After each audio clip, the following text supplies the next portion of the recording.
waxaa sharaf noo ah maanta inaan ka soo wada qayb galno xafladda lagu daahfuraayo qayb ka mid ah isbitaalka ciidanka xoogga dalka Soomaaliyeed oo ay iska kaashadeen ATMIS iyo dawladda Talyaaniga.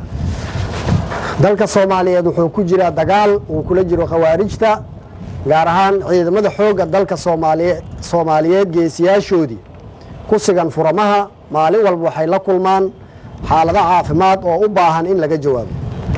sidaa daraaddeed facility-gan maanta aan furayno wuxuu muhiim u yahay la dagaalanka khawaarijta iyo badqabka ciidamada xoogga dalka Soomaaliyeed geesiyaasha ah.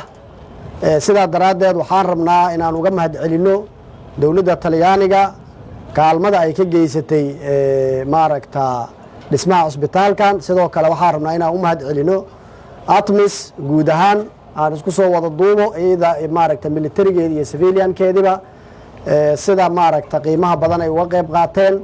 waxaan rajaynaynaa haddii Ilaahay yiraahdo facilities halkan ka qurux badan ka wanaagsan ka maaragta ka qalab wanaagsan in maaragta haddii Ilaahay yiraahdo ciidankeena uu yeelan doono.